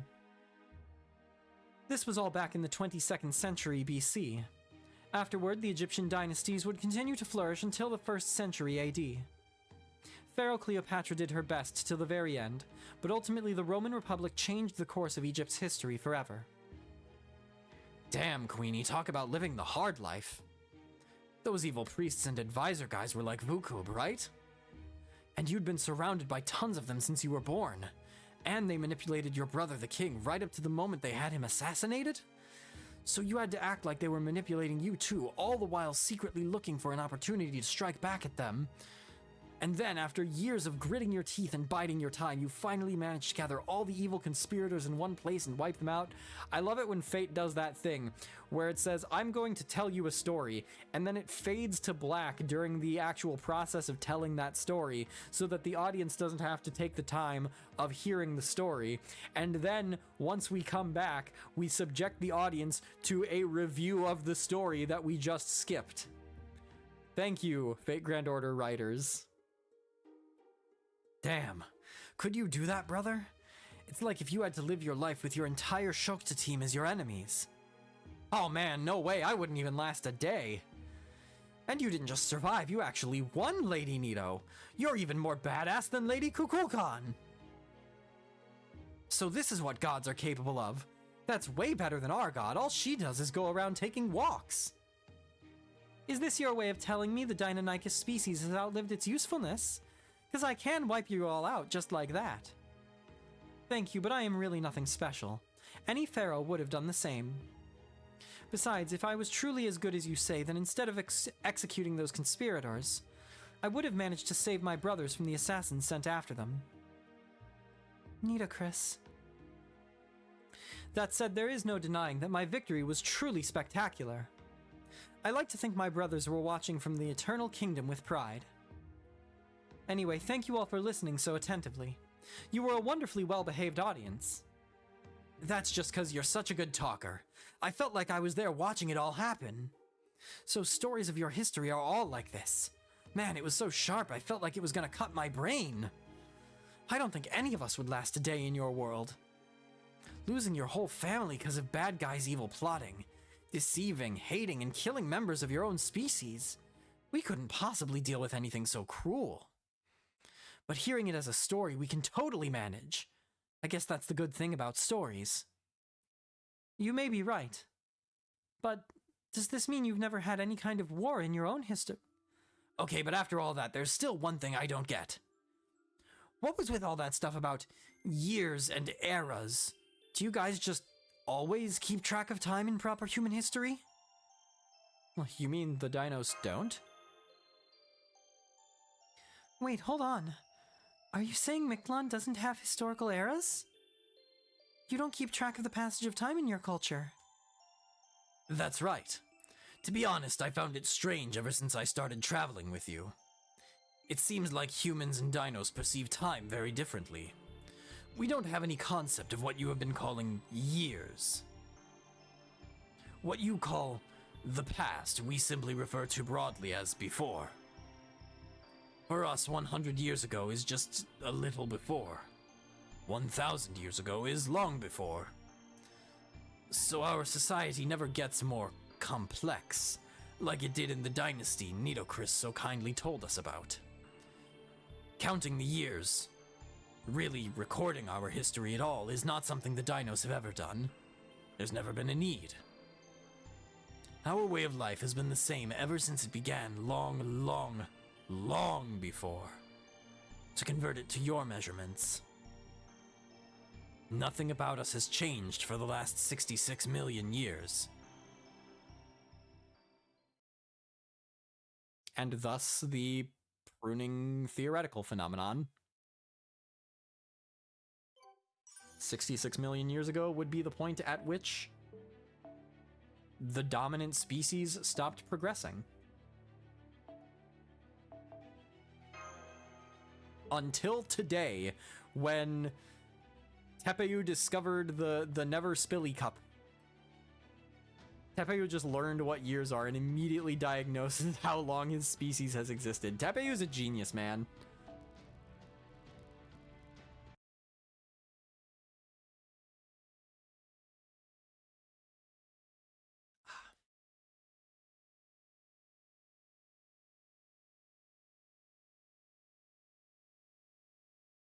Nemo Professor. Okay guys, I've got a quest for you. You know the heat-resistant plating on the border's bow? Bow? A lot of it's come off. I don't know why I struggle with that specifically. So I was hoping you could find some quartz for us. No ma'am. I am saving my quartz for, I assume, next week. I am saving my quartz for the naked god lady. Shion says that if you can bring us about 20 tons of quartz, she can alchemically transmute it into what we need. 20 tons? How can we carry 20 tons? Another day older and deeper in debt. Master is right. Even with his backup final battle mystic code, there's simply no way he can carry 20 tons by himself. Aw, don't be shy. You can just ask me to handle that kind of thing. And as long as I can get a hold of it, I can carry just about anything. Oh, but I guess just any old ore isn't going to cut it, right? Sorry, I'm more of a broad strokes kind of god. Can I just bring you a whole mountain and call it a day? If you can bring us an entire mountain, do you know of one that is made up of this substance? It is called obsidian. As a matter of fact... Oh right, back in the second underworld there was nothing but obsidian mountains as far as we could see. Great! That's not far from here at all. Let's go grab one right now. How I adore Kukulcan. Oh, hi, Benny. You're actually relevant again. We haven't forgotten you entirely like we did King Protea. I see. So you need a mountain's worth of obsidian, Chirp? These sword mountains are a composite myth that overlays Great King Enma's mindscape onto the Iztachihuatl mountain range. Ideally, I would like to keep them all as my swords chirp. But if you need them to repair Chaldea's ship, then I suppose I have no choice but to let one go. However, I may be willing to part with one, but I can't say the same for my tormentor demons. They're saying, defeat us if you can, and you think you can get rocks that easily? In retrospect, I may have overindulged them. They're a bit pretentious now. Unfounded confidence only leads you and those around you to harm. The best cure for this is a harsh lesson at the School of Hard Knocks. Yikes. You're a lot harsher than you look. Anyway, you heard her, Ventox. Are you okay with this? Is this one of those situations where you need to treat all life as precious or love your enemies or something like that? Nope, let's see if you can get a KO by the count of 3. I see. No mercy for those who would stand in your way, huh? Might makes right and all that. Got it. Well then, I'll leave their bodies intact, but I'll smash their pride to bits. You know, I'm not usually much for violence, but there's something about hearing KO that gets me all fired up. She's so Quetzalcoatl. Listen, Cuckoo, material farming is serious business. Alright. Oh, I can get a support. Okay, cool. Wait, no. Okay, no, good. We're good. We're good. Oh, but I'm still forced a support Benienma. Interesting. Okay, so I'm just gonna swap the support Phantom in, I guess. Actually, hang on. I can actually do this a little bit more true to form. We can do this and then get the real Phantom in. Alright, cool.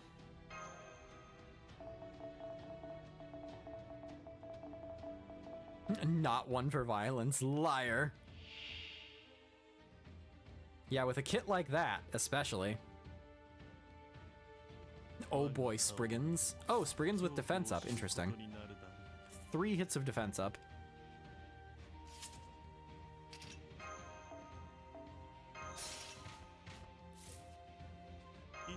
So right now, as I am sitting here thinking about my prep for Kukulcan, I have about 430 Saint Quartz. I have about 140 tickets, I think, which equates to about another 420 Saint Quartz. So in total, I have nearly 800 Saint Quartz worth of summons somewhere in that neighborhood. I hope that that will be sufficient to get NP2 of Kukulcan.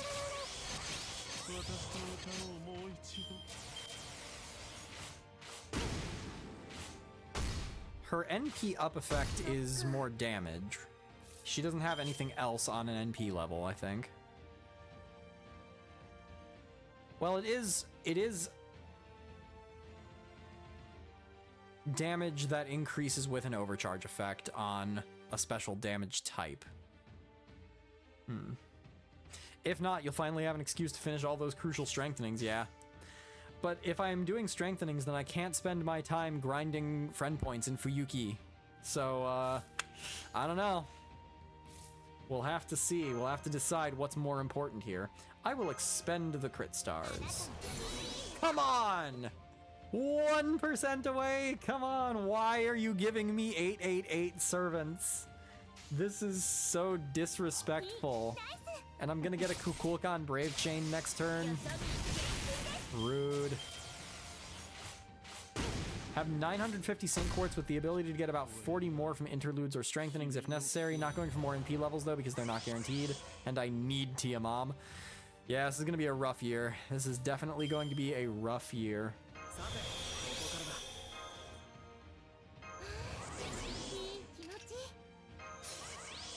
Well, a rough first half of the year, at least.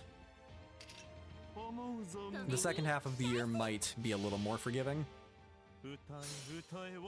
And I do have Saint Quartz fragments that I could use as well.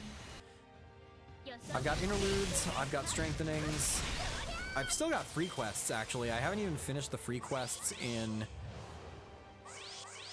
Lostbelt 6 or in Traum. And I think I might have some of the main interludes also available. I have to double check that one. I'll do that. I do know about her, yeah. Yeah, I was made aware of her when she came out, and I am eager to get her as well. Because, like, I do love Marie Antoinette.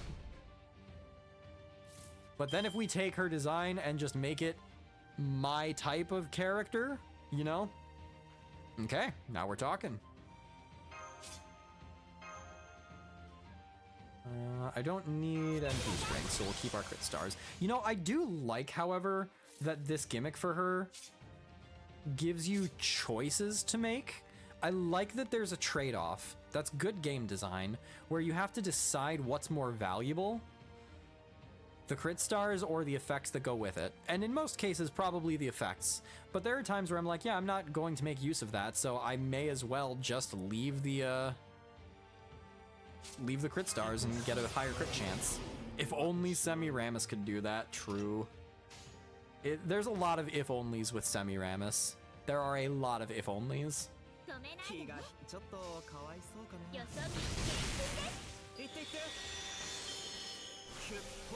Okay has a lot of Saint Quartz. Okay.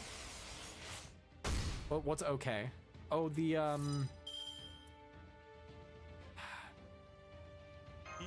I forget the name of that event. The Kama event. Is that what you're talking about? Clearing that in the main interludes? Oku, yeah. In this current Kuku's case, skill 3 in the NP buff is useless, so no reason to use the crit stars on that one, but the buster buff and crit buff are free, yeah. I'm so eager. Oh, that's a new animation. I hadn't seen that one before. I'm so eager to see her Noble Phantasm animation, though.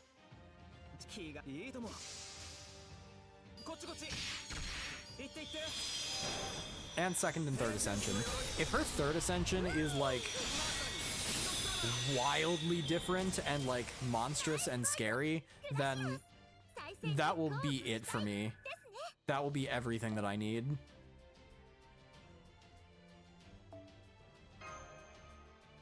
This reminds me, I need to see the Tunguska main interlude and get the Saint Quartz. I need to do so much. I have so much Saint Quartz that's just sitting on the table right now. Which honestly is a good thing, because that means that I didn't get baited into wasting more Saint Quartz than necessary on Van Gogh or Okuni. Did they just blow themselves up? Don't worry, they were just vowing to have a rematch. I could hear the resolve in their voices, Chirp. They said, we're going to bulk up even more by the next time we meet, and well fought, we suppose you can have some training stones. Isn't that great? Now this is how a good fairy tale should go, Chirp. It's true.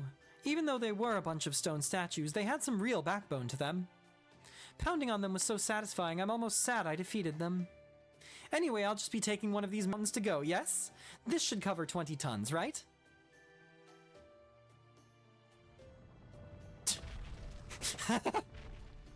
I wasn't expecting that. That's good.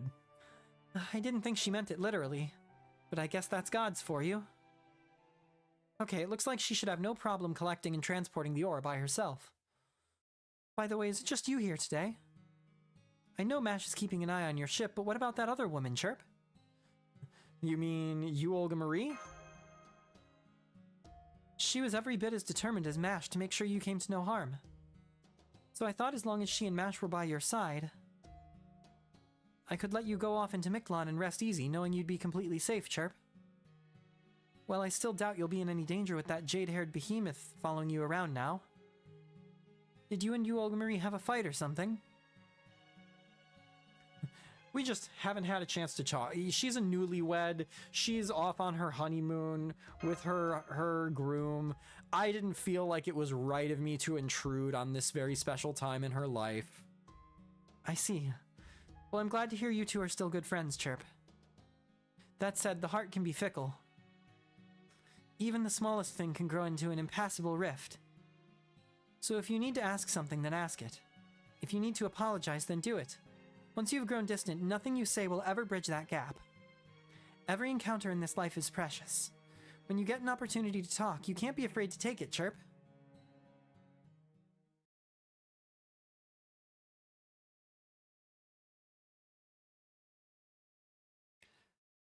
We really are passing the days in this section of the story. Which, it's important to remember that there is a ticking clock here. In 10 days, the entire Lostbelt is going to be completely eviscerated. Oh, I see things are going quite well here, too. The dinos just don't have any notion of resentment or preconceptions about foreign cultures. We had so many volunteers lining up to help repair the border, we didn't even need to ask anybody. If only humans could take a page from their book. No, on second thought, that might be a bit risky. If everyone only ever worked for the benefit of those around them, I'd be out of business. Maybe it is possible to be too understanding. They are smart enough to know when something is sad, but they don't see tragedies as tragic. They have the empathy to understand when someone is frustrated, but they don't recognize injustice as unjust. And while that may work just fine for them, it would drive any neighbor crazy.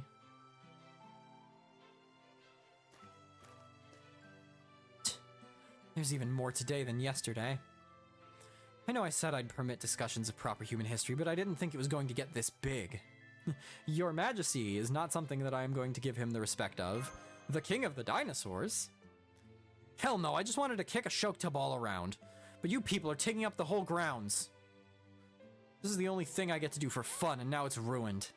Hey, Chaka, move aside. I'm gonna sit in the back. You want to hear what they have to say, right? Then sit up front. No point holding back.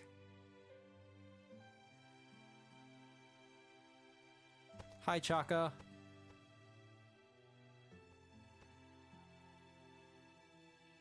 Yo, Chaka looks great. I really like the many different dinosaur designs that they've got. Oh my, how nice of you to help that shy dinos. You may be foul-mouthed, but you're a considerate king just the same. May I introduce myself? Don't bother, you're the one who taught Black Tezcatlipoca all those things he didn't need to know, right? If you want to hawk your wares in Chichen Itza, go right ahead. I don't think you'll find many dinos looking to buy them, though. Ouch. True, but ouch. I haven't sold a single item so far, yes, but that's fine. You can't build a successful business in a day. I'm happy to put in the work. I'm not just here to make money, you know. I've got my eye on much bigger things. Ah, so that's what you're really after, hmm? I can tell that's going to go up in flames. Anyway, what are you still standing around for? Can't you see all those dinos waiting for you? Make with the stories already. Alright. Crackpot tinfoil hat theory. What has Koyanskaya been doing since the beginning? She has been going to the various Lost Belts and gathering the beasts, gathering the native creatures and removing them from the Lost Belts.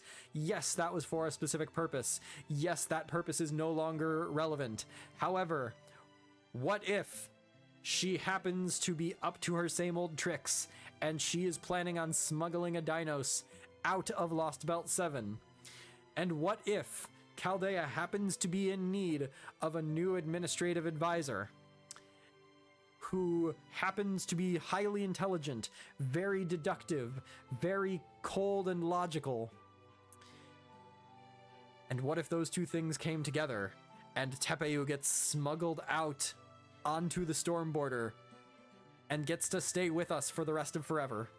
No, I will not stop thinking. I understand why this doesn't work, but just let a boy dream. Let me have this for 5 minutes. I just need to be in some sort of plausible level of denial that Tepeyu is going away. What is that? Mo! Oh, it's Mo. Oh no. I'm 0 for 2 tonight. Oh no.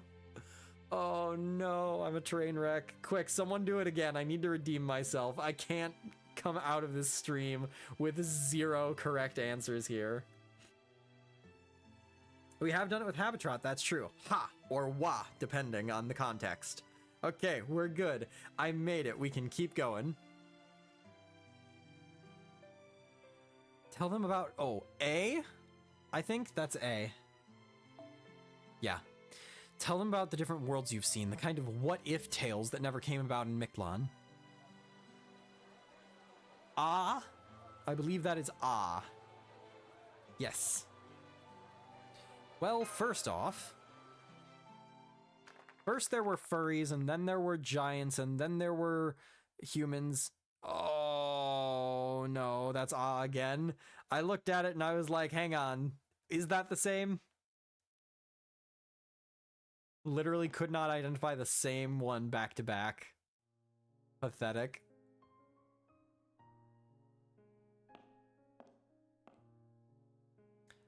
Yes, good evening. Are you lost, Kotomine? I can show you around if you like. No, that's all right. I was just about to take a break. I've been patrolling the border to make sure no Ocelame sneak aboard, you see. Oh, thanks. It's hard for our sensors to detect the Ocelame since they barely have any magical energy. And since the captain isn't back in full form yet, that'll be a big help. Oh? I was under the impression that Captain Nemo was fully back in action. Oh, that. He's just pretending he's fine like always. Shion pretends not to notice anything's wrong. I see. I'll bear that in mind. By the way, is the Stormborder's power generated solely by internal combustion engines? Huh? What do you mean? Oh, I was just wondering what we should do about powering the ship if the engines were to stop.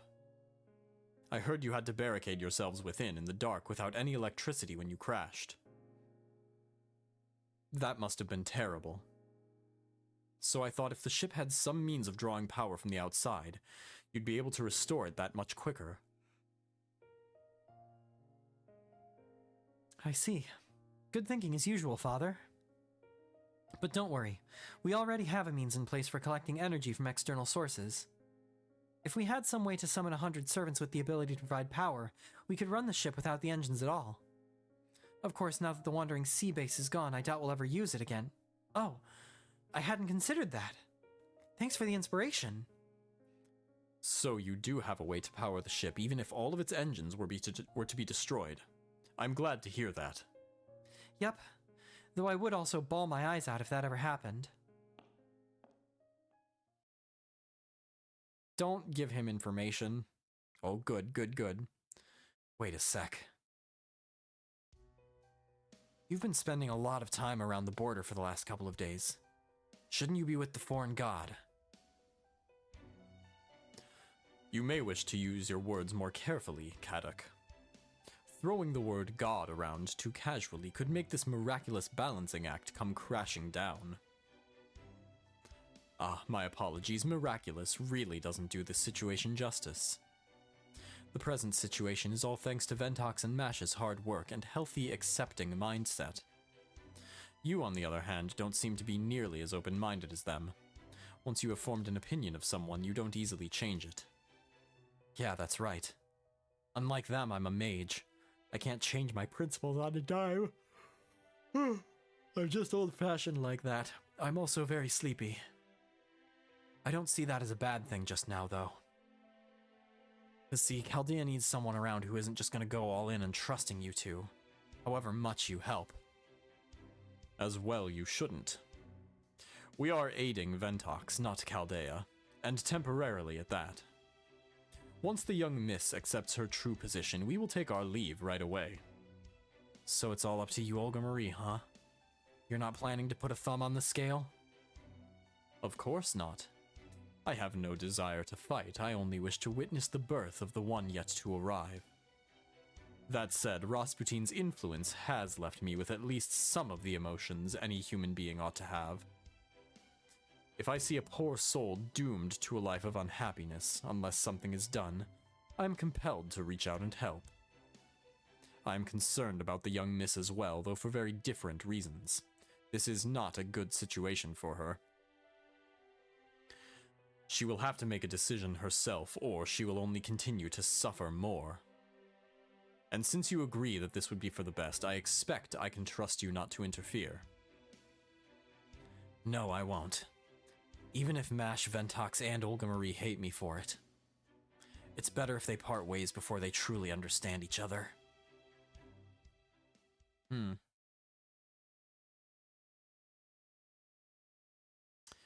I am just so curious where this whole Rasputin, you Olga Marie thing's gonna end up.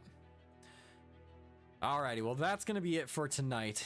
4 arrows, 2 hours, yeah, seems about right. Definitely the pacing here has slowed a little bit. I do wonder if that's going to persist or if we're going to pick it back up once more conflict arises, because that's probably the thing that's keeping the pace down right now, is there's not really much of a conflict. We're kind of just building some building blocks right now. So fingers crossed we see this pick up. Even so, though, it's still better than Lostbelt 6. Do you have time for a 2-minute tier list? I could do a tier list. Yeah, let's do a tier list. I can do that. This is a good time if anyone wants me to do any of the like tier lists or whatever. I can do that. I just can't do any more reading for the chapters. We will be back on Sunday, though, for more Fate Grand Order. Lostbelt 7 character tier list. Okay. Can you provide me a link to the tier list?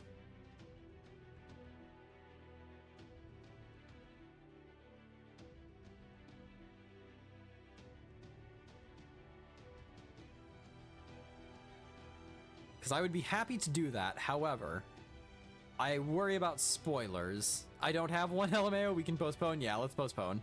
I would worry about looking one up and then like seeing ascensions for characters that I don't know or whatever. So we'll put a pause on that until we have a suitable tier list to do. So that being the case, then we're going to go ahead and wrap it up, and I will be seeing you guys on Sunday, probably Sunday afternoon. I typically do my streams at 7 p.m. my local time. I'm probably going to do it at like 2 p.m. so like 5 or so hours earlier than I do on weekdays or something. So that is going to be the plan going forward. If anything changes, I'll update the Discord, but I don't think that we'll be seeing any major disruptions for the next couple of weeks. Next time we see you, we'll be getting an update to that movie musical tier list. I don't know that I still... do I still have it, actually?